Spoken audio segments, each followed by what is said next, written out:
And welcome back to our continuing coverage of today's World Championship quarterfinal bout between Fnatic and Edward Gaming. The Chinese squad are currently down 0-2. They need to win every game from here on out to keep their tournament hopes alive. Much like my South African brethren, who are currently playing against Wales in the Rugby World Cup. Unfortunately for the local English crowd, your team is not, but hopefully my team can pick it up. Sorry, I had to get a dig. We're in a rugby country. This is the only time I can talk about this stuff, gentlemen. It's out my system. Unfortunately, South Africa is also losing to Wales, so I kind of deserve that. There you go. So, yes. Right, let's go. Pick some bands. Fnatic, blue side game 3. GP and Maud are still undefeated because of the remake, so we will need to see who's going to take the lead in that regard. And Tom Kench has been pivotal, let's say. Sure, and I expect Fnatic to just ban it away. Don't want to risk it, go first rotation on the side of EDG, as the jungle picks has been like the first picks outside of the Mordekaiser, which is probably also going to be banned now by EDG, because they clearly did not want to play that again. Yeah, I don't think it's going to get through again.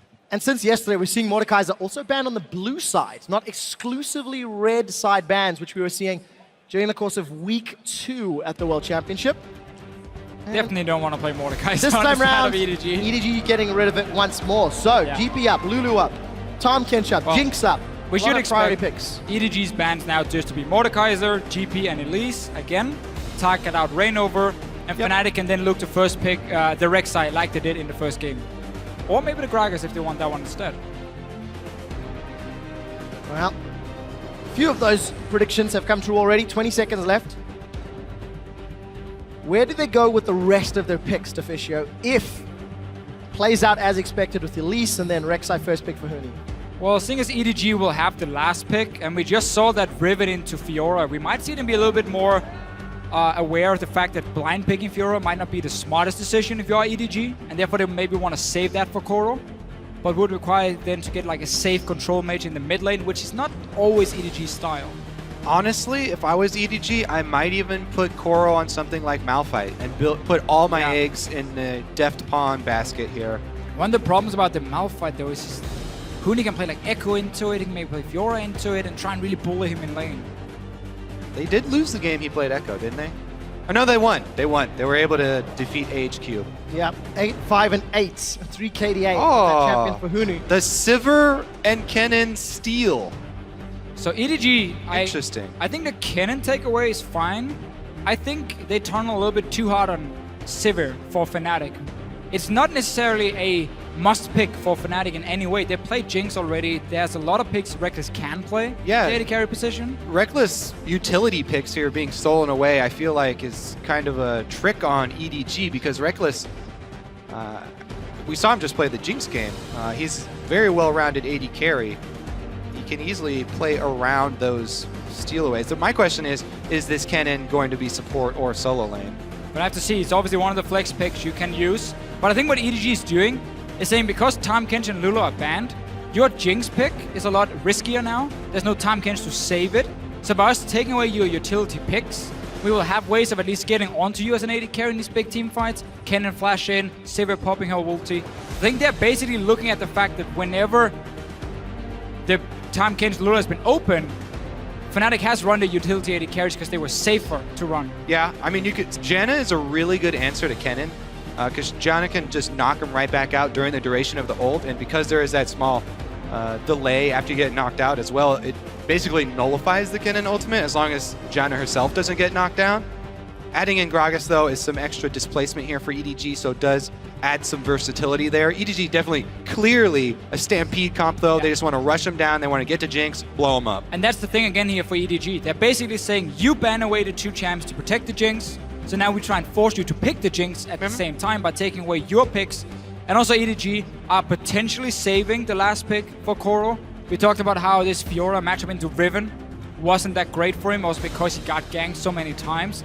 So they want to at least have the flex option of Kennen, or go something completely different in that top lane. A lot of pressure then for Koro in this last pick. He's had a difficult game to bounce back from, and mentality in the EDG camp will be something we'll have to look at. Huni will once again get his hands on Riven. He had a 73 CS advantage at 20 minutes. over Koro. Yeah, Fnatic go hard here. 3 extremely strong carries in each lane here for Fnatic.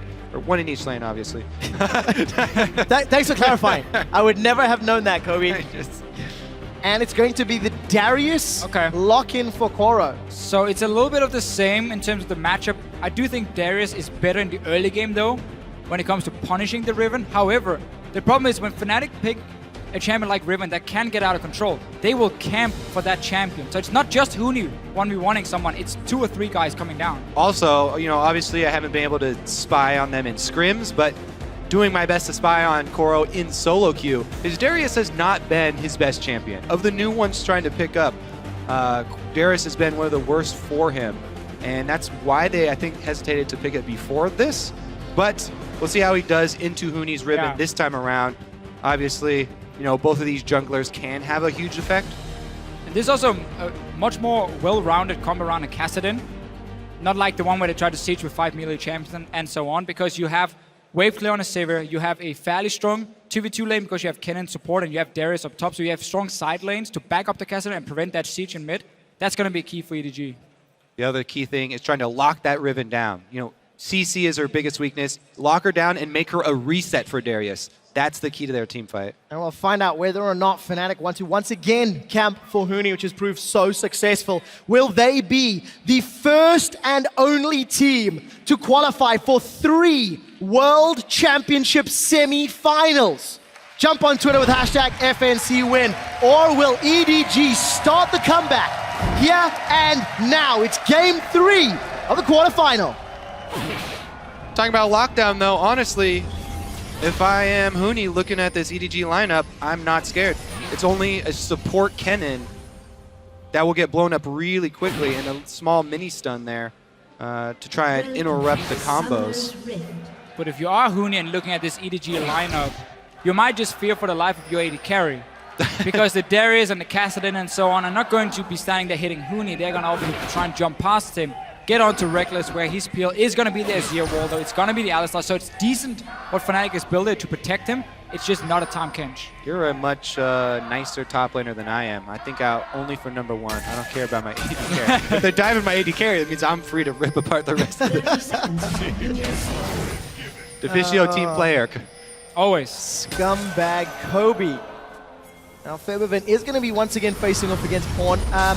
The last time we did see these two play, Pawn is able to get a little bit of a pressure advantage early on, managing to dance around those sand soldiers relatively effectively. Yeah, it was definitely a good lane matchup for EDG. Definitely something that Fnatic have also shown is they continue to pick for the team rather than individual lane matchups. And that's something a team has done for a very long time, in fact. They've come out and spoken publicly about it as well, where if players say they are not 100% comfortable, but for the team, for the strategy, for the play, it'll work. EDG walked over that ward, so Fnatic should be aware something is up. Yeah, they saw the ward being placed 100%, and it's just EDG trying to scout where Fnatic is starting, so they can see, okay, if Reynor is starting on red buff here, where's he gonna path next? Obviously, what he has done before in these lane swaps is then you try and invade into the enemy jungle, but you can't do that in this case, at least for now, because it's the Mako and Deft company on the bottom side. No invade there from Fnatic. They just kind of get the surprise lane swap on EDG. And they're able to get up there very quickly. Yellowstar with the invade to interrupt the double jungle here as well. Wow. Huge amount of extra damage taken. We're going to use exhaust. Real bothersome. Red buff. Let's see. Lost auto attack. Is Yellowstar going to steal it? No, Might have back to use away. Flash to get out of here. Exhaust and flash to delay what, 20 seconds, 30 seconds maybe? Here's the thing. I really do like the support invades to delay jungle like that, because jungle and top lane are 2 of the biggest playmakers in the early stages of the game, because top lane is your teleport, jungler is the one working with Fog of War, moving around the map. So taking them both out, delaying them both, greatly reduces EDG's ability to make plays in the early stages of this game. Make sure you leave before the buff dies, though. And a guy hits level 2. So the execution is a different... definitely a good job from Yellowstar at first, though. Being annoying. We're going to see the fast push once again. EDG showed in the last game, also in the first game of today. They also want to opt into this. lane swap strategy, and this is still the problem for Febiven. He's picking this matchup as he enters Kassadin, knowing that he's gonna struggle in lane because Kassadin can out-sustain him with the flask and 3 potions and just keep trading kills into his face.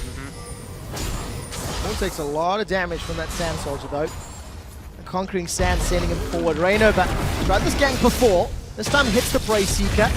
Once again flashes, gets the knock up, and will trade his flash for pawns. We'll see if they can return, you know, before Flash comes back up, before Pawn gets level 6. Maybe now that will be enough to curb the aggression, but they would have to just plant that with a bunch of wards as well. Koro going to get solo gold.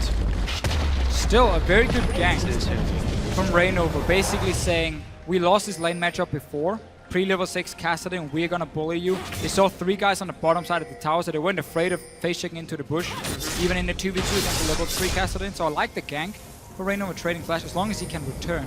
Obviously it's the key thing, don't let him get level 6, jump away. But really for EDG, right now it's just about farm up your Kassadin in the mid lane, and then once we hit like 14 minutes, around that time, you swap him down to the side lane, you put Sivir in mid lane as the wave clear, and you just play this 1-3-1 setup again. Yeah, not having Flash pre-6 in the mid lane for Kassadin completely changes the face of the entire lane.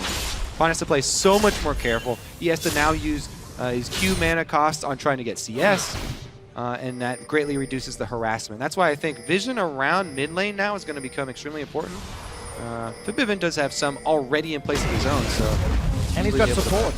Huni's already healing back through his jungle. Reignover's hovering or shadowing towards the bottom side of that river, and Huni not running the risk of getting dove up top. He just gets spotted by Clear Love. They're going to do a little bit of a battle over this Merc Wolf. Clear Love should win out. Right here, though, again, we see for the 2 top laners, Koro is very quickly to leave his lane, even though he might be able to get a few CS down there while the wave is obviously going to bounce towards him and just trying to shove it back because he knows Reckless is going to show up and push it back the other way anyway. He leaves instantly. Huni always stays, gets a few extra CS, and it can matter. It might just be, you know, 2 minions total, but that experience can give you that 1 level up you need to beat him then later on. So what do we make of another trade? Top Fnatic tower for bottom EDG tower, just straight up saying, you do you. Avarice Blade was picked up early by Deft to the second Dorans for Reckless. Yeah, and you mentioned being greedy. Huni, once again, he's getting a little bit of experience here, gets into the range of the minions dying, but being greedy does have its cost sometimes. There's a teleport here, or there's a ward here they can teleport on, and Clear Love's already in place. It looks like seeing Rek'Sai is enough to dissuade EG from going for that tower dive. Or does it just delay it? So it's not about playing the ward. TP can still happen. Look at the positioning of Koro at his tier 2 tower. He's just waiting. And now Huni realizes, okay, I don't have backup anymore. Move away. EDG, though, if they pull the trigger instantly, we're talking again 20 seconds ago, they might have been able to force something of Huni, but that would have cost the TP. And now, no flash in mid. Yeah, they don't pull the trigger, though, and Fnatic go for the move mid. The Flash Emperor's Divide sends Pawn to Reignover. Reignover's only level 4, though, and unable to get more damage down. Pawn can Rift Walk to safety. This will buy some time for tower damage, but they don't get the kill. Again, they force him away. They make sure Febiven can push this mid lane. And now with these outer turrets gone in the side lanes, I'm almost going to say that's going to favor Fnatic because of the fact that Darius is this low mobility they're going to make the counterplay on bottom.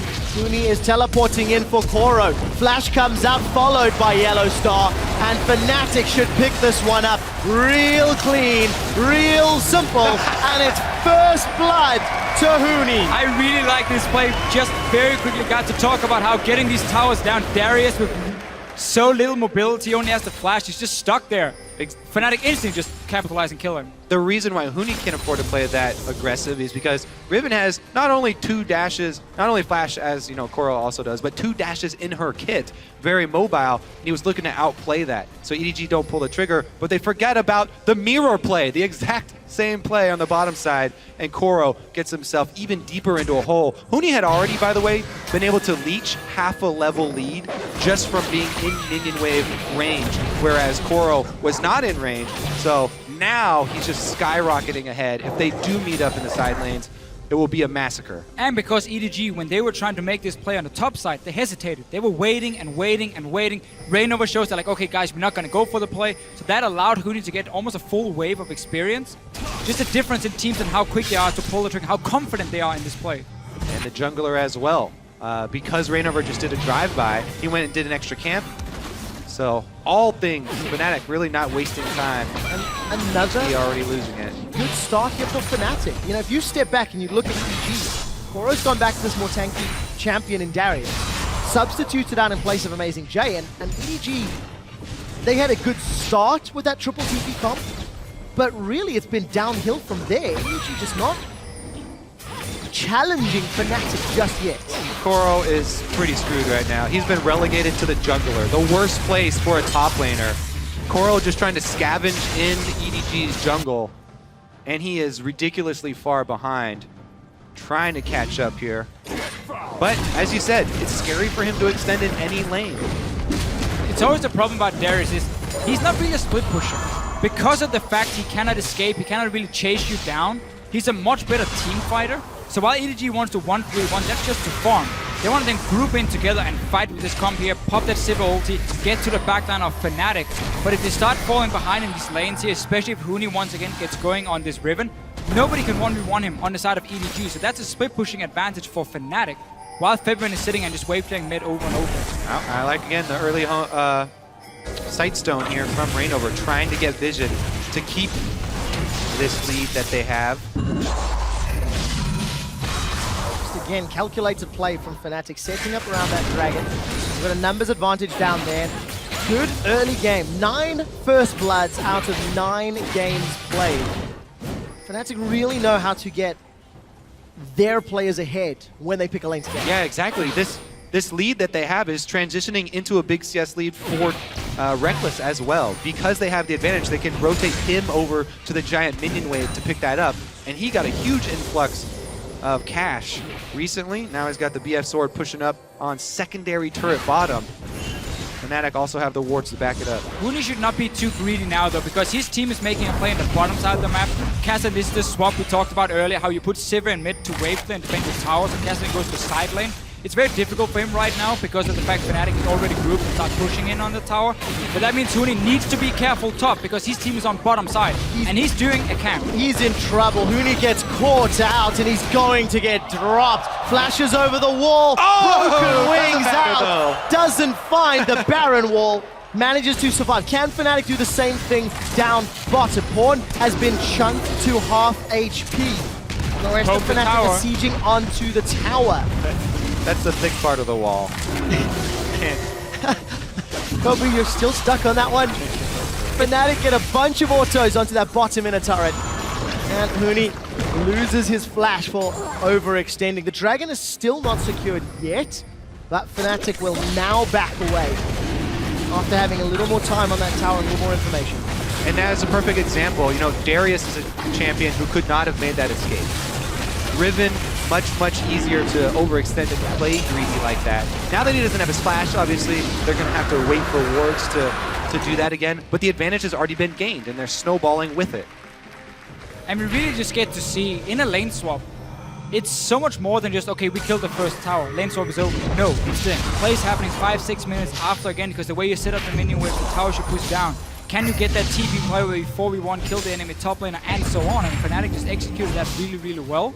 Would still like to see Huni just back away from that top side. He likes to risk it and stay and say, oh, can I make a play Gotta here? risk it for the biscuit, Devicio. You gotta risk it for the dragon buff. And Fnatic make it count. Take a look at this. Febiven, 20 CS advantage. Reckless, 10 CS advantage. Yes, Huni is down 10 CS, but he got that first blood. He's got some time, and he's actually still ahead in gold thanks to the towers. And as I said, they've been funneling, you know, the large minion wave over to the other side, so the bank still coming in. And the key thing for top laners here is not the gold right now, it's the experience. They're even at the moment, so despite Huni having to flash away. Nice trade in the mid lane though. Will become a problem for Febiven. These one-on-ones happening. Speaking of CS leads, that early gank from Reignover really changed the face of that matchup.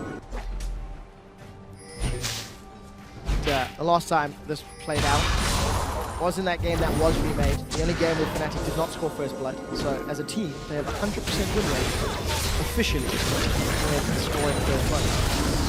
Useless stat 101. EDG are grouped up in this middle lane. Got some pressure their entire team here. They're A gonna wave clear. siege with a Cassid and Darius. Nice. You have an auto attack reset of your W. That's crazy to see right there. Siege. Boom, W in your face. Hashtag worth. Problem for EDG was they had to use teleport back to lane in mid to defend the tower and then push it out. So now that split pushing component that was supposed to put pressure on Fnatic is not there. I think it's a very clear point, though, there. EDG, they obviously know that they don't have much they can get outside of chasing somebody down with a Sivir ultimate in open ground. This is a Stampede comp. That's what they have to do. So Fnatic, they also know this. They're playing around it while they're waiting for people to go purchase items. They just play defensively at the turrets. They know that there's not really a big threat of EDG, even in a 4-person siege, getting much done. Featherman manages to get his way to safety thanks to those shifting sands. But with 14 minutes in, only a single kill on the board. Again, a slower pace to the early game. Huni is nowhere near as far ahead as he was in the previous game. And despite the early pains on Koro, he's still late in CS, he's still even on levels, he's still relevant in this game. So EDG are going to have the option to stampede if they can find the right vision and the right position on the map. Still, no teleport for them at the moment, so Fnatic can send someone down to catch the wave at the tier 2 tower. It's hard for them to push as well due to the fact Deft has so much wave clear. So again, we see how EDG really wants to position on the map. 2 side lanes being pushed in with double teleport, Sivir wave clear in mid, over and over, and then you collapse and you get the flank going with Darius and Cassidin. Fnatic should be able to ward against it very easily though, because if EDG are keeping the AD carry mid, they don't have really any pressure, so it's hard for them to invade into the jungle of Fnatic without risking face checking and then get down these deep wards. That's why you see the jungle at the moment is almost empty of EDG wards, so they can't really collapse on Fnatic at the moment. Just have to sit back and try and farm because you have one spike behind. Dragon's a few minutes away. Crowd is definitely anticipating the next move. 1,000 gold separates these teams. Farm looking better and better for EDG as that Rod of Age is slowly stacking up. It's a couple minutes late for Dawn, but not too terrible. Dragon's going to be about 3 minutes away. 2 minutes rather, as the clock just pops up. So let's see if EDG can set up any vision or look to challenge. They've got a couple of wards in that area. Just got a few put in there. Fnatic do have the chance to go back and get some pink wards as well before it. But this push in the mid is again what we're going to keep seeing. There's no wave clear at the moment, and Jinx will take down these towers. Are they going to pull the trigger? Misstep from EDG. Mako gets head-butted backwards, and that Slicing Maelstrom does nothing. Apprehend pulls Reignover back, and he's going to be the sacrificial queen of the Xur side. Rekkles is left a little bit alone, and Koro has got the Noxian Might. Flash comes up from Clearlove, but Rekkles manages to get away. Super Mega Death Rocket gets a kill, gets a reset, gets Rekkles excited. He's got a double. He's looking for the triple. Look for the zap. Is it on cooldown? Not going to get fired just yet. A 2 for 2. A bit of a weird fight for Fnatic. Engage happened. Very nice headbutt from Yellowstar at first against Mako. Getting that cannon ulti away, but Fibron had to teleport in. A bit delayed, and they had to give up at least Reignover at first. And again, you are left with Jinx and Azir up though, so Fnatic can take an objective afterwards. They get a lot of damage on that turret. Mid lane pressure here. They don't stick around for it actually because of the early revive times here for EDG so far. Did get about half of it. Keep seeing this mix for Fnatic in terms of how they want to play the game. Last game it was, okay, Reckless, you just sit on your own in lane. Huni, we camp for you over and over. This game, they've been giving all the big waves to Reckless on this Jinx, letting him farm up as much as possible, and that's paying off in this fight. But look at how late Fibron is going to be to the party. Big difference there was also a teleport used for EDG. Almost everybody used their flashes, one left on each side, but now Fnatic do have the teleport advantage. You can see the cross-map play after this. There's the Emperor's Divide, though, to put a stop to the Stampede and allow Fnatic the counter-attack here to pick up the double. And remember, they also got the turret out of that as well. As we jump back into game, Huni was under pressure from Echo, Koro, and Deft, but he does get out alive. The rest of Fnatic, are they grouped in the middle lane? Why is EDG sending Deft to try and gank someone? He needs to sit in mid and always wave clear, so Fnatic cannot just keep pushing the waves up so easily and then rotate between the lanes. Look here now, suddenly we see both Dragon and bot lane towers open because Fnatic freely got to push mid tower and just move through the jungle. Second Dragon should be picked up, careful. zero cost to Fnatic. Huni gets the big top lane farm. Oh, he got the whole turret, not even just damage off of it. Grabs that tower, and they extend their lead further and further away. That Stampede becomes less and less worrying when you're charging at them with bunnies instead of rhinoceroses. You can't afford to misallocate your resources if you only have one real wave clear there. Especially because Death time Kassadin, in transit costs them a whole turret and dragon. Kassadin is so key to catching off the targets and just chase after them, slow them down your own single target damage. EDG today, whenever they're falling behind, have shown us some very poor shot calling. Randomly kind of move members around, don't really know how to react to what Fnatic is bringing. But you could say that's true of their World Championship showing thus far. Sure. It's been a tough showing for EDG. They fell so far behind the Bangkok Titans. Had to pull that game back. And as a team, they just seem to be coming apart a little bit, despite Hora returning. They find themselves in another incredibly difficult situation as they get to 20 minutes. They're down that 4,000 gold. And Fnatic poised to advance to the semifinals, poised to go to Brussels. Yeah. Things do look very difficult for EDG right now. If you want to try and look at it from their point of view, they have to now rely on a mistake, an unforced error from Fnatic. Because all their big playmaking abilities are down. All the flashes were blown. Both teleports were blown in the last one. So right now they're just trying to play defensive vision, sort of wait for the big flashes to come back, because it's an all-in team. You pop Sivir ultimate, you try and have everybody pile on and jump back and hope that you can burst down someone from Fnatic. Meanwhile, Fnatic keep taking more, not allowing EDG a moment. Red buff stolen away. Feathervin takes away a bunch of hit points on that top tower. And with Huni has teleport available, he is matching Pawn split push. With no TP on the side of EDG. So again, they invest everything onto that fight in mid lane, trade 2 for 2 and even lose a tower. That was kind of the way for EDG to get back in the game, because they're going to keep trying to split push with the Kassadin. But Fnatic also runs double teleport this game because Feathervin knows what's going to happen. So he can also sit in the side lanes and try and at least push it back. And we've got a little bit of time here, and we've mentioned how EDG have struggled this series. I think a little bit of props to Fnatic. There was a fair amount of fear from local fans that Fnatic may be a little shaky.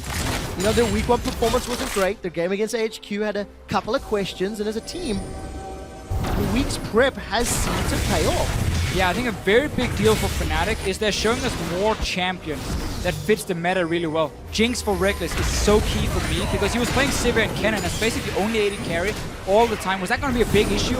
Turns out that EDG thought it was, so they picked him away, but he just picks Jinx instead. And it's even more funny that even if they have Reckless on the end game carry and they're feeding him all this farm, they still have Huni on a snowball champion Riven, who's actually playing a sort of utility role. He's split pushing so well, using the mobility so well to gain map advantages for his team. Meanwhile, they get their tank that they need in the support pick. Yellow Star on the Alistar. His ultimate is one of the only supports that can really turn into a mid-game and late-game tank because of the power of his ultimate. And here he goes, playmaking as well. And a flash forward, that unbreakable will is up. Mila's been caught. He does have flash. Yellow Star may have bitten off more than he can chew. Pawn is looking to chase with Riftward. Here comes Reckless. The Mega Death Rocket does not find a target, and Yellow Star sent home with a drink in hand. Mila drops the cast, and they get one, punishing the engage.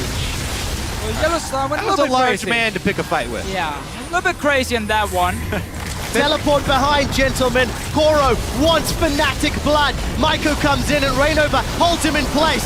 Feathervin puts the golden disc down, but it may not be enough. The apprehend pulls Reckless backwards, and EDG will not go down without a fight. There's a double kill for Huni, but it's matched by a triple kill for Koro. Great job by EDG pouncing on Fnatic with the opening that they created. That Yellow Star made that unforced error we were looking for the EDG fans, and EDG are able to jump on them for it. Fnatic need to calm down. They still have the advantage here. They can still pull this back. They just have to wait for everyone to regain map control. But look at EDG. They don't let Fnatic get away with that mistake. And we see what their comp can do when it gets to take these fights here, chasing onto the backline. But why is Fnatic staying? You just lost your support and you're against double teleport. Why would you ever start pushing? That's what EDG really can punish. Great move here, get the flank, get Febiven down instantly, and they win the fight. Fnatic cannot make another one of those mistakes, because then suddenly they cast it in and so on, and start getting completely out of control. Yeah, I still think that Fnatic can regain control of this 100%. fairly easily, though. Still in the lead. Kobe, you talked about the ribbon, the snowballs ahead or snowballs behind. At this stage where he's got a small CS advantage, what's the relative power level of this between, I don't know, Yamcha and Super Saiyan? No, but seriously. Pre-Super Saiyan Gohan. For Huni, not the... Actually, it's a Piccolo. It's a Piccolo? Yeah. One arm or two? Two. Okay, we'll stop. We completely lost the fish. You're going too completely deep. lost the fish. Dragon has respawned in the meantime. And EDG are the ones with control of the river for now. They've pulled it out. This is bold by EDG. Fnatic might want to try and rush a Baron instead and force EDG away from it. Huni's down here on the bottom side, trying to be annoying. There's no teleport this time around for EDG, so harder to get that flank going. Fnatic really wants to get a 5-on-5 team fight, where they can protect Reckless and Febiven. Where they can set up as well. Again, the teleports are down. They have to work around these big cooldowns of the teleports and the flashes from EDG. EDG, every time they have these up, then they make the big all-in play. For EDG. Now, look here. Huni's on the side. Fnatic was looking to pull the trigger. Huni wasn't able to find the angle in EDG. They are drawing this game out. Their gold lead is shrinking in a relative value. And that's their first sort of aggressive, positive play that we've seen in a long period of time. They've shown that they still have bite. Fnatic not afraid, though. Well, this Yellow Star engaging and then putting his team in a disadvantageous position and actually cost Fnatic the control in the map frame. Sure, but like that mistake, okay, that happens. You back away, then if you are Fnatic, you don't start pushing against EDG with two TPs behind. That was a series of mistakes. Compounded event, yeah. That was really the big one for me, at least. Now, Huni, we talk about him on this Riven. This game is not going to be about him. It's Febiven and Reckless, the damage they can deal in these big team fights. If Huni can be annoying and trade his life for death, it's almost worth it every single time for them. And this is where the absence of Tahm Kench this time around really does start to mean something. Def does not have too much safety here against Kassadin. Kassadin, now that Pawn also has his Zonias, can jump right in, chunk him out, and look for the re-engage with the rest of the Sivir boosted team. See if they can enable those reset dunks from Koro on that knocks into your team. And that's the one for me as well. With Kassadin, he can go in and be annoying, but he needs the rest of the team to follow him. He needs to set up that Darius to get that first kill. So Flash and TP for Koro are so key in these big team fights, because otherwise he's just running at them with this big axe, and it's very difficult for him to get to the backline against an Azir wall, against an Alistar and all this kind of CC. So really Koro's positioning in these fights can win the game for EDG. 40 to 50 seconds on both Flash and Teleport for Koro. Pawn not far off, so EDG will have all their summoners available shortly for Fnatic. They farmed themselves up a game, a noticeable lead. They know the teleports are down, and EDG are going to be so late to this Baron party. Nelab and Mako are nearby, but Pawn and Koro are not. Baron's going low, 1000 HP, it will be secured as Rainover smites it down. Yellow Star's on the front line drawing attention, and Maiko, he's dropped. Reckless is looking to run down Nelab. Pawn has arrived, and Huni's on the back line. Febiven gets the kill. It's the carries Defisho wanted to see. The key strike will stun up EDG as Yellow Star re-engages. He gives his life for the cause, and a flash forward for Rainover gets the knock up to shut down the kill for Febiven. Koro's down, and Fnatic with a 4-on-3 siege. Redemption play for Yellow Star there, out of the Baron pit. Didn't even have to use Flash for that engage. They take the Baron, and they're able to clean up right afterwards. Now, the Baron-empowered siege, Fnatic can push into inhibitors. This Alistar pick here again for Yellow Star. When they take Baron, he's always denying the enemy jungler the chance to try and smite it, headbutts him away. It's a very, very smart play from Fnatic, but also EDG trying to take a blue buff while Fnatic is sitting around that Baron for the last 5-6 minutes with no teleport. Super risky, and they got punished. With all the damage that Fnatic had, you know, the 3 lanes of threat, they can burn this down. They have Huni. And look at Yellow Star. Huni didn't even have to teleport in. He just followed along. So Vivin absolutely destroying the support Kennen there. Didn't even get the blue buff. Not worth. Well, EDG out of position and Fnatic punish it ruthlessly. Now he's gonna get it. They can taste He was preparing the victory. blue buff. Hey, it'll have a longer duration now. Yeah, well played. 1 blue for 5 purples. Good trade, good trade. You actually stumped me with that one, Kobe. No, Wait, you don't... No, I know. Baron- I know. 5 purple bucks, but it's not the same value by any stretch of the imagination. I think that's the whole point here. You need to add Thank the you, Trevor. Kappa to the Actually, end of that one. Yellow Star doesn't have one. It's only 4. Now is it worth? Okay, there we go. There we go. I'll take that trade. I'll take that trade. Reckless with that BT, Edge, and Shiv pushing a wave in. Pow Pow wants to take down this inner turret. Feathervin did so much work to drop it low earlier. He's gonna flank. Let's find out. They have And to the win this hunt fight. Is thrown for death. The body slam gets interrupted, and Clearlove cannot chase further thanks to the Flame Chompers. Reckless takes him down as Koro and EDG are running for their lives. The Flash Wind Slash does not dash anybody's life, and Huni is alive thanks to Face of the Mountain. Yellow Star saves his life. The AoE rocket from Reckless get the second of the fight. They've got the tower and they're on the in-hit. Once again, I'm looking at Yellow Star in these fights here. We mentioned how Koro has to be able to get to the back line to get the reset instantly. Headbutts him away, zones away here, make sure his carries are sitting so far back, they can deal the damage, and EDG couldn't get a flank. Also, for Vivin laying down the soldiers as they kite, and then instantly turning. So much DPS coming out of this Fnatic lineup. Fnatic have broken the base of EDG at 30 minutes. And the coordination for EDG completely died. Why don't you have a double teleport with home guards coming in here? If this is the fight you're looking for, look how hard it is to reach the backline. Yellow Star denies Koro, and suddenly 2 carries are sitting back here from Fnatic, and nobody's even close. The Kassadin didn't even have a chance to reach him. You gotta coordinate the double teleport in if you wanna aim for these 2 carries.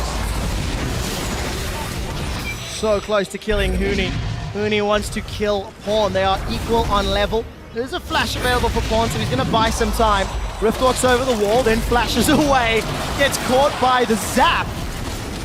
Keep going for Vivin. And Don't let him get away with this. Not that time. No flash. Pawn manages to get away, but Fnatic get the dragon. That's their 3rd. Yep, they're going to shove right up bottom lane here as well. Darius actually is getting a pretty good push on top, so it'll buy them some time. EDG, though, definitely very difficult defense coming up. Well, Fnatic looking to be the 2nd European team in the top 4 at the 2015 World Championship. They need to knock over 1 more Nexus. And they've got EDG against the ropes. They've looked so good this series as well. After stumbling in week 1 of the group stages, Fnatic have made such a good recovery here at Worlds. And it's a team that really prides themselves in being able to prepare for these best out of 5 so well. They talked about how they didn't have enough time to prepare for week 1. Didn't have enough information maybe to prepare, and now that's probably gonna be a kill. Well, the great chase continues. Pawn's gonna rift walk over. He might be able to kill Feathervin, and he does! Pawn gets 1 before Reckless zaps him down. Gets excited and looks for more. Yeah, he's got the double buff here on Reckless as well, but doesn't pull out the chase. Fnatic now, they do have minion wave pushing in top. Even without Fabivin, they might decide to push this up because Fabivin does have teleport, so they can prep the siege while he's dead. Gotta farm the jungle. And have him teleport in. Yeah, well, Huni's been playing the utility role this time around. He's got the Ghost Blade even with the early Last Whisper here. Is that a support item? Yes, the support Ghost Blade. Well, Huni's continuing to pull side lane pressure and threat. Farmed up another CS advantage. It's a really, really important thing too, because earlier in the group stages, several times, Huni will be sort of wandering through the jungle and get caught and cost the team a kill. However, this game, he's done so well at escaping every single time. Not every single time. Most of the time when EDG collapsed. The rest of the team was able to secure buffs. I mean, Koro and Pawn were moving towards their bottom lane. That Huni was pushing in when Fnatic took the first Baron. 6,000 gold Baron power play. The 6th largest, in fact, of all Baron plays at the World Championship. Baron has been wearing the Fnatic jersey today, that's for sure. He's been helping out a lot, but really for EDG, seems to me they were surprised with Fnatic changing up the strategy from time to time. Now the fact they suddenly play around Reckless a lot more as the carry, and Fepivin, of course, in the mid lane instead of Huni, where EDG maybe were expecting every game to somewhat be the same. Okay, they're gonna camp for Huni and then we're gonna try and shut it down. Yeah, EDG to me look like a team that's still trying to adapt to the world's meta. They tried to pull off the 4 global comp, after seeing it such success here at Worlds in such a short time. They tried to learn it and use it, and then in such a short time, they also try and use the Veigar Siege comp after seeing it here, but it didn't work out for them either. Fnatic burning this Baron down. Well, they've got it before EDG are even in range, and Yellowstone started to initiate. Pawn is knocked up in the air so long he may as well have frequent flyer miles. Pawn will try to rift walk away and get shut down. Rainover is out. It's a double for Reckless. He wants to run down more. Deft, his brother in arms, will be his dead man in arms. That's a triple. Huni finds Clear Love in the back, and Reckless with the rest of Fnatic. They're on to the Nexus, and Fnatic will advance to the semi-finals. The only team to do that 3 times in the World Championships.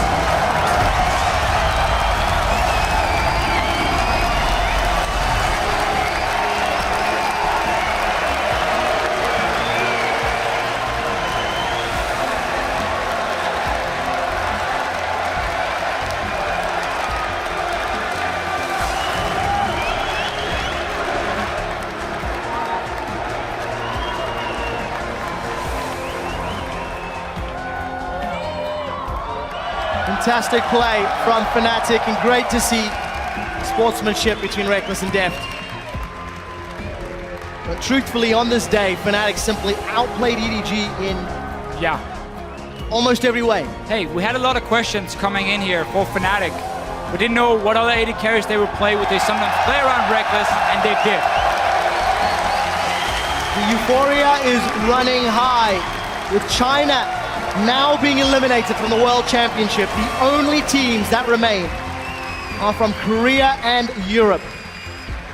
We're down to 3 semi-finals locked in, and 1 more to face Fnatic tomorrow. But for Fnatic, what a way to go. 3-0 against EDG. Very, very impressive series from Fnatic.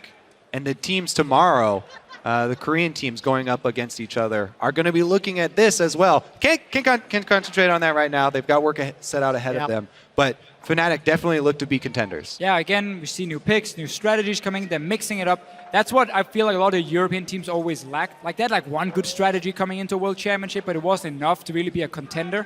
Now Fnatic are showing all these different styles. Origin has been playing well. So it's looking very good for these 2 teams. They even show that they're not too scared to give up the banning on Mordekaiser. Did ban Tahm Kench, so they knew where the real that's power good was. to see, because the real power for comes Fnatic, in great health. I think it's important to note that as a team, they address their weaknesses. Yeah. Something that we've seen from this team from week 1 to week 2, there was growth. Week 2 to week 3, there were questions, and now those questions have been answered. So as a team, they're showing development. Unfortunately, the same cannot be said for EDG, who now exit the World Championship. They substituted amazing Jay for Koro, and maybe his Fiora was okay at times, but it just did not bring the magic ingredient that EDG needed. Didn't feel like they were able to adapt enough to all the changes. Fnatic, though, they definitely, as a team and as individual players, made so many improvements. Yeah, and again, Fnatic talked about how coming into week 1, they didn't have enough information and time to prepare for those matches, and the team didn't feel like they were playing as Fnatic. That was changed for week 2. They had more time to scout. Now coming in, obviously, to the semifinal, you have so many VODs you can go through now of these teams they're going to face, so they have enough time to prepare, have enough information, and that's what they normally use to get these very good pick and ban phases coming into these best out of 5 series. And they really pride themselves in having a great infrastructure around the team and then star players in every single position. And that's why they become such a good team. Yeah, and it's working out for them as a team, demonstrating the ability to grow, to adapt, to lean on all sources. Reckless and Yellowstar, you can see, are getting set up with Shock shortly to celebrate that victory and the fact that they will be seen in Brussels in the semifinals. But what does this leave us now for the patch? Where does this leave us for the state of the game? Because I think the picks and bans is one of the most interesting. I had a discussion yesterday. At what point does GP and Mord start being let through? Because you can get one if you let both through in theory. Yeah. I honestly don't think we'll see it again. Maybe Really? Not at all? I think we're going to see it, but not like it's going to be open every game. I think the way to look at it, right, on red side is there, let's say, a Tom Kench pick that is so important to remove that Mordekaiser goes down in value? Often not, because Mordekaiser and GP is that strong. So I'll amend that. I don't think we'll see it until a team is already down 2 games and they're feeling like they have to pull out something. Why not game 1? Why not game 1? Yeah, game 1 you can You've got surprise. a game to play with. See if it works. You get an advantage and you can do it the rest of the series. Then you can say that you think you'll see it. I think that we won't. I'm just spitballing here. I'm just spitballing. Because it's something that at some point you have to answer the question, what do you do about GP Mord? We're seeing now in the playoffs teams are banning it on blue side. Mordekaiser, that is. So that's already a change from what It's like, I feel like we saw a good preview, though. I was talking about Gangplank is actually pretty good into Mordekaiser because of all the zone control and all the slows and how it's so dangerous when Mordekaiser to try and navigate around barrels. It's scary to give those both up because they could take the Gangplank. And after we saw the remake, they decided not to leave those 2 open and not to go for that again because they got to the later stages of the game and they're like, we weren't able to snowball this. Mordekaiser will probably lose now. Undefeated both GP and Mordekaiser. We'll have to wait to see when that will change. For now, though, the interview is ready. So we can head over to Shocks to talk to the victorious bottom lane of Fnatic. Thank you. Thank you very much. Joined and here by Yellowstar and Reckless after making it to the semi-final of the World Championship with Fnatic. Let's maybe start about the beginning of the series. I can imagine that was the most stress going in there and that really chaotic play coming out of EDG, which cost you when you played them at MSI last. Talk to me about that game, your beginning to the series. Yeah, especially when we saw the triple TP, we're like, oh, what's going on? How should we plan to fight? What should we do? Because it was really surprising. And beforehand, they actually picked Jace, something that is not common. So we were not panicking. We're just talking, and see how we should do it. And in the end, we found a good plan and we executed it properly. So it was smooth. It was smooth. Reckless, how did it go from that point on when you knew that even with some strategy that you hadn't seen before, you could beat them? How did you take the rest of the series? I think we took the rest of the series quite calmly, honestly. I mean, game 1, they showed something we haven't even practiced against or seen before. So we had to adapt in the actual game and talk a lot and make sure that we don't play their game, because obviously they wanted to play one of these games where we gank top and there are 5 people top, and then we gank bot and there are 5 people bot. So we just tried to adapt as much as possible in that game, and then after the game we were kind of well, since we're 1-0 now, they might go back to standard or they keep going with this kind of things. So we were I think we just kept up the communication, honestly, both in the game and outside of the game, and then we made sure we were fully prepared for anything they could throw at us. And yeah, we showed some strategies of our own as well, and I think we did a good job today. I think all around you showed that you can tackle a lot of things that people throw your way. Yellowstar, you've been in 5 World Championships already, yet there seems to be a distinctly different vibe to you in this squad. Could you name maybe one thing that you think is or working very well in this team that's allowing you to play this good?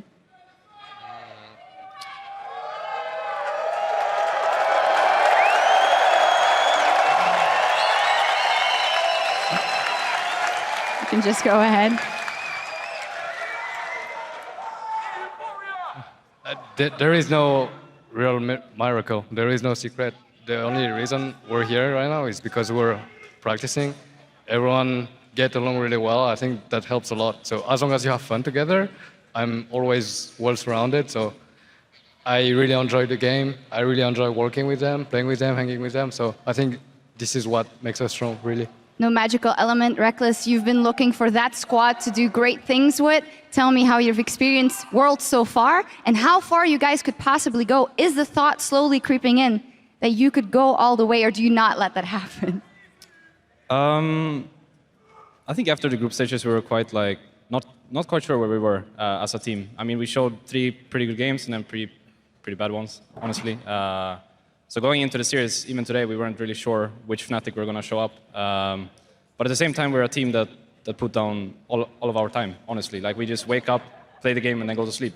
And we talk about everything and make sure that we're fully prepared for every situation that can possibly happen. And I feel like we came together today here on the stage. And if we keep going like this, then I think we have all the chances in the world of taking the whole thing. But at the same time,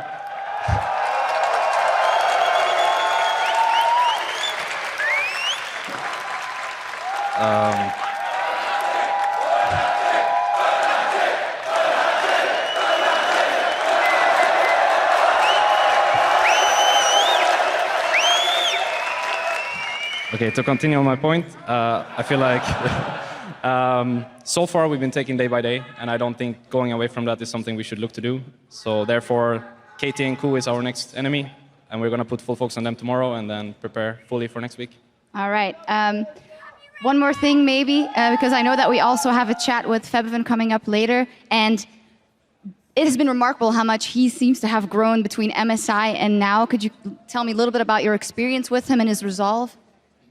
Yeah, so Febiven, for his first year, it's really impressive on how fast he improved.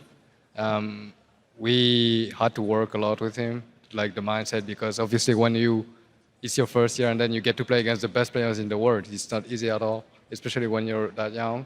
And I mean, we have a really good staff behind us that is working really hard as well. So, you know, it's just a combination of everything. Combination of factors. And 2 European teams in the semifinals at Worlds. Also,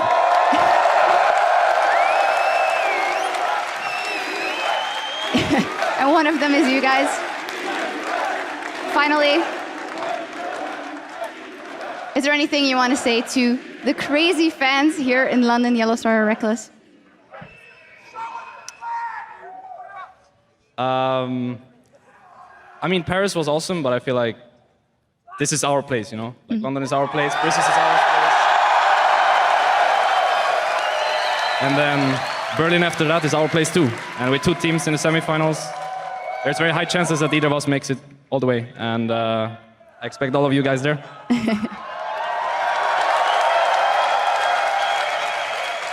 Anything left to add, or are you good?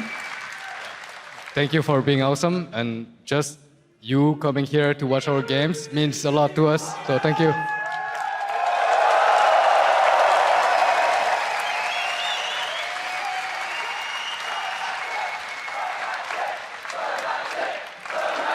The cheering will go on and on.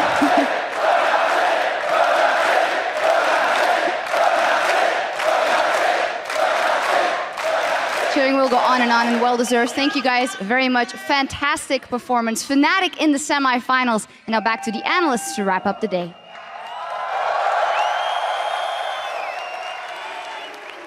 Thank you, Shocks. A much-deserved victory for both of those gentlemen, as well as the rest of the Fnatic organization. The 3-0, not exactly what we expected. When we had talked about this matchup at the beginning of the day, a lot of us were thinking we were going to go to 5 games. But here it is, the 3-0, pretty commanding. I thought that Huni was going to get a lot of resources and roll over Koro, who we haven't seen in 2 months. And I thought that 3-0 was something that we definitely could see today. But after that first game, I did think it was going to go to 5, just because of how close it was and the different strategies that we were seeing. Yeah, and I think that this was a 3-0 series, and don't get me wrong, Fnatic made me a believer at MSI. I think I said it back then as well, that I went into MSI and I didn't really have really high expectations for this European lineup. And ever since then, I've always kept a really close eye on Fnatic. And I think the thing that impressed me today is that game 1, to me, Yellow Star carried that game. That re-engage was superb, and he brought them back into it, right, with great shot calling.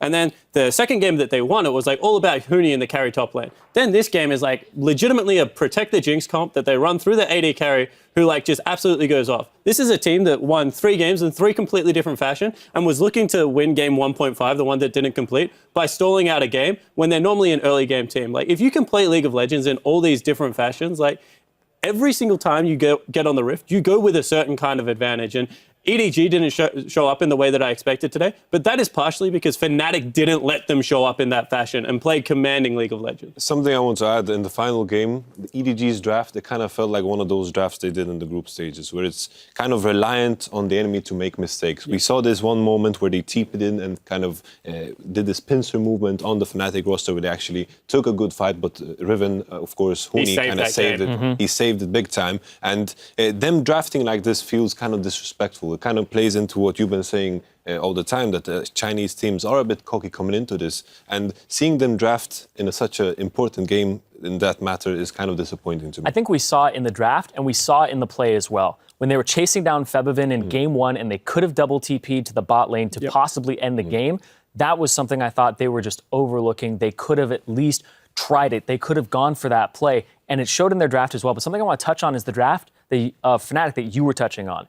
Because not only are they getting a great draft that they're comfortable with afterwards and they get to pat Daylor on the back, they know how to play whatever comp they come out with. They're saying, this is our win condition. This is what we need to do to win the game and put ourselves in the driver's seat. And I believe Daylor and Yellowstar are the two people to credit with that, because right before Champion Select ends, they're figuring out what are we doing, how are we playing the first 20 minutes of this game, and they take over with in-game shot calling, and I love that. Yeah, and that's what I really want to hit on here, because when I talk to Deficio, and I talk to him a lot about the Chinese teams, we say that EDG, like when we give them a name, are like the chess masters. When they're playing the best League of Legends, they're trading pieces with you until they can take your king. Like that is legitimately how they play the map. What happened today, which is why it's so impressive for me, and now why I'll watch Fnatic even closer, is that Fnatic won every single one of those trades in the end. And then even when it looked like EDG was going to make that game-winning change, Fnatic just did something, right? Like they kited out with Victor for long enough to save the game.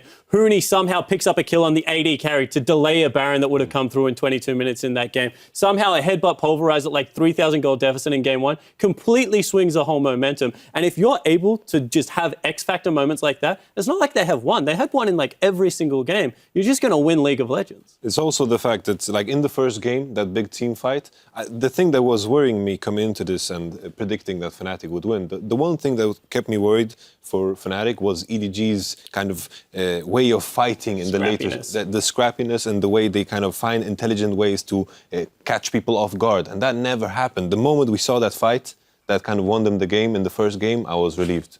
Well, and that's where I want to get into the scrappiness and this game in particular, because like, yet again, we saw EDG draft themselves into a low wave clear comp that has a difficult time sieging, slightly better because they have the Gragas and the Sivir together, so there's slightly more engage, and they at least have a ranged AD carry.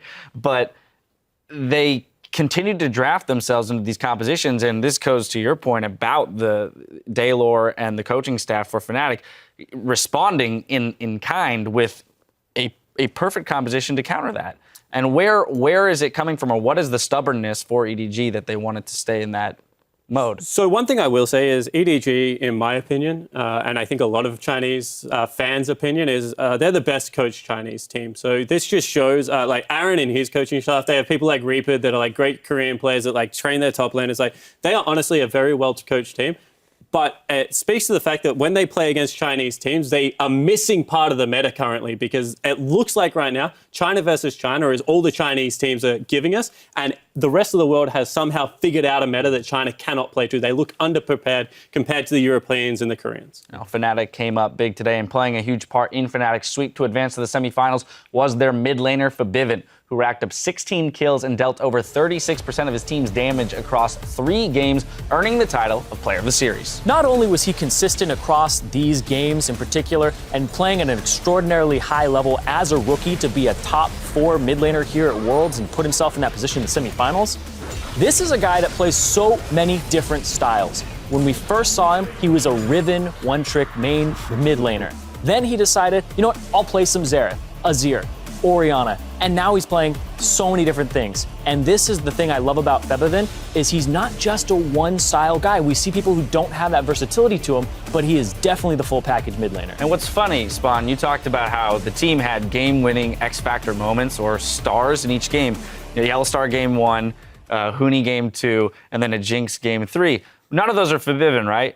but all of 3 of those were made possible by the consistency of their mid laner, and that is why he is landing in this spot of Player of the Series. And one thing I want to say is, like, doing it against other mid laners, sure, that's impressive. Doing it against Pawn 3 games in a row, 4 games in a row actually, because they played 4 games against each other, is just like out of the world crazy. This is a guy that is like, he absorbs people's powers and throws it back at you, and for Bivin was just able to take it to him like every single game. And of course, it's like I'm just still in my mind drawing the comparison to him facing a Pawn at MSI, and it was just night and day. And today we had this glorious mid lane matchup that was so even throughout the game. He's just a sponge of knowledge, and he just keeps getting better. He's soaking everything in, not just pressure, but information. Well, why don't we hear from the man himself? Right now, we've got Jat standing by with our Player of the Series. Thanks, Dash. I'm joined here by Febiven, who just 3-0'd EDG. You've had a small amount of time to kind of soak in the victory. How do you feel in general about that series? I feel really great after the series because I really didn't expect that we would 3-0 them because they're a really strong team. They have really strong individual players, but we managed to get a good early game every game, basically. And when EDG falls behind, their team communication falls apart, I think, because they speak different languages in the game, and we were just a better team after getting the good early game. It definitely felt like you guys carried a lot of momentum throughout the series as well. In the interview just now, Shox asked Yellowstar about you specifically and said that you have worked a lot on your mindset this year. Do you want to talk a little bit about what you've done to improve, especially your mindset in game? For me, I've been focusing on my mindset because it was my weakest point. I try to always stay positive, always try to learn anything I can, and even though it's hard in Europe solo queue because there's so many trolls, and it's I managed to get a good mindset for this tournament, and it's helped me a lot because 1 year ago I would get mad or like frustrated very fast, but now it's completely different. So if something bad happens in the game, I can just get over it, and then I can just focus on the game and win the game. And the upcoming game will be the semifinals now. You guys face the winner of the Coup Tigers versus KT Rolster.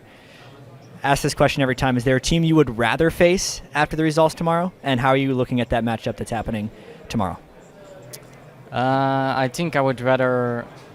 for me, it doesn't matter who we face, actually. But I think Coup is the better team, so I think we're probably going to face them. But I'm not sure yet because scrims are not like the real matches, so it can go either way. We have a lot of time off now, or like a few days, and we will definitely be prepared. Have you actually had a chance to scrim both of those teams back in the group stages? Yes, we have been scrimming basically every team. Excellent. Thank you so much, Febin, for the interview. Congratulations on the victory. Let's send it back to Dash at the desk. Thank you, Jat. I think his point about his mindset was particularly obvious in game 1. Because it was so hectic and crazy, we saw Pawn making plays in other lanes, and that didn't shake Febiven. He still managed a 30 CS lead up and picked up 2 kills of his own to match Pawn. And I absolutely love that too, because when there's 3 TPs, and even Yellowstar was talking about it, it's so frustrating. They're all over the map. You don't know how to counter this, and you have to come up with a strategy mid-game. But I also want to talk about what he said, where he said they had a good early game every game. On the 9 games that are on record here for Fnatic, they have gotten first blood in every single game of the World Championship for them, save for the remake. That's incredible. They're having such a great early game, and they're knowing what to pressure on the map, when to pressure early. That gets them that lead, that gets them to play their composition out later.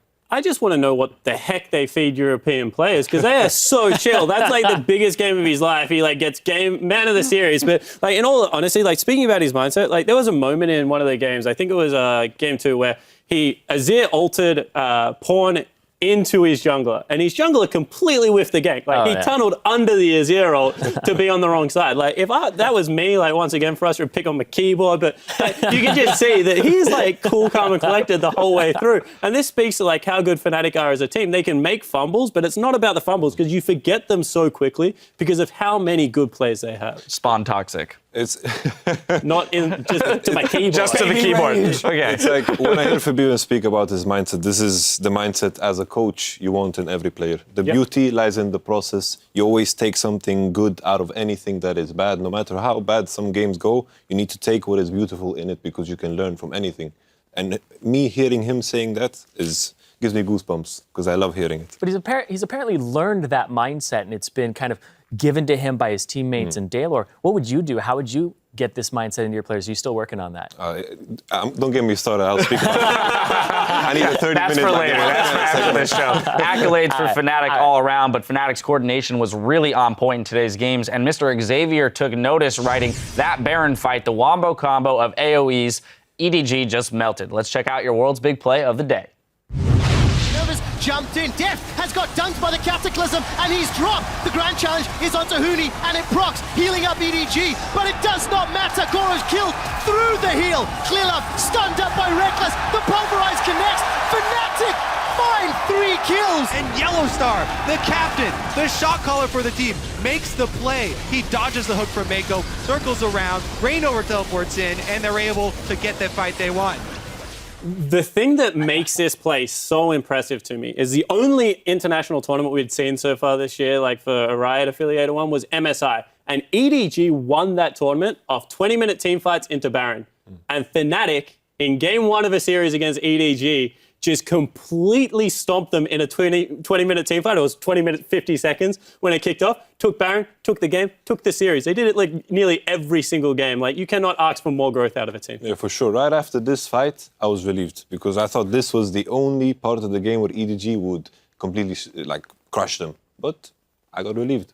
I could breathe out. Yeah, they were down in kills as well right before that fight. Fnatic was clawing back. That TP from Deft, though, that's what I was talking about. When you bring TP on an AD carry and you don't use it correctly. Yeah. But once again, never underestimate pressure in a game. If you surprise a team like that, people are going to make freaking mistakes. Deft is like one of the best AD carries in the world, and he just completely fumbled it. I felt in that particular game, even though Fnatic might not have been prepared for this particular strategy, I don't feel like EDG were too prepared with this strategy. Exactly. Because in the 20-minute mark, it kind of felt lost. That we didn't really see Jace being That was the question active. mark. That was the question mark. That was It the reminds me question of mark when in the business plan. Maple took cleanse instead of ignite on Ahri, and he didn't feel comfortable with it, and he cleansed in front of a Gragas that had no HP. Right? Sure. You have to be trained with these things. You have Fnatic's win leaves just one spot open in next week's semifinals, which will be claimed tomorrow when KT Rolster takes on the Coup Tigers in our last quarterfinal showdown.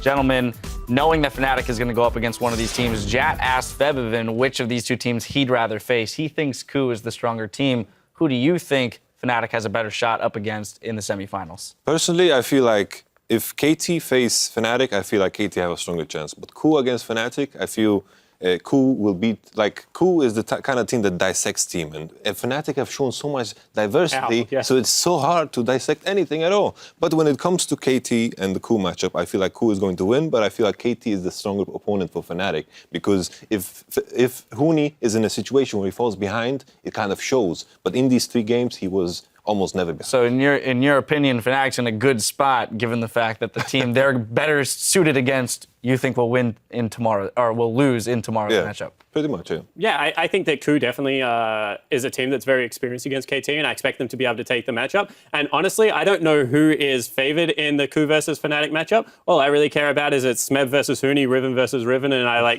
if there was a blind pick game 5, I wish I could just see that one-on-one top lane. Well, matchup. there's not, so let me crush your hopes and dreams right now. Moving on to Zyrene. I think it's going to be KT. I feel like I'm on the someday train right now. I love the way that guy plays top lane, and I want to see him up against Huni just to have that clash of the Titans. Yep. All right, well, we will be finding out who they'll play tomorrow when our coverage of the Korean Clash gets underway tomorrow at 2 p.m. Greenwich Mean Time. That's 6 a.m. Pacific, so rest up, gentlemen. Until then, we need to go on cooldown. Be sure to stick around for Worlds Tonight, which gets underway in just 15 minutes. And on behalf of everyone here covering the 2015 League of Legends World Championship, thank you for tuning in, and we'll see you in solo queue.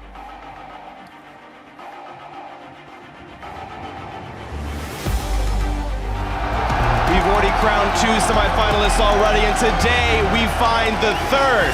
Corn's in so much trouble. Yellowstar needs to hit his combo. Flashes for the knockup hit, but Paul backwards. Mako saves him. The knockup finds two. The double finds four. And the maelstrom lands Edward Gaming.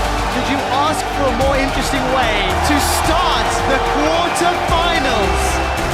It's a messy fight so far. 2 for 2. And it's Jungler on mid-lane action. That's a triple kill. I think I remember. Yeah, the Gragas threw the ult, and Bora flew like into the wall on the other side of the pit, and we were all going super ham. So Bora did nothing last team fight, right? I had no CD as well. Big AoE. Mako's been tagged, and a quiet taste will not even be needed. Get excited with Reckless. Fnatic crush Edward Gaming. Flash comes up from bailout, but Reckless manages to get away. Super Mega Death Rocket gets a kill, gets a reset, gets Reckless excited, but it may not be enough. The apprehend pulls Reckless backwards, and EDG will not go down without a fight. It's a double for Reckless. He wants to run down more. Def, his brother in arms, will be his dead man in arms. And Fnatic will advance to the semi-finals in the World Championships.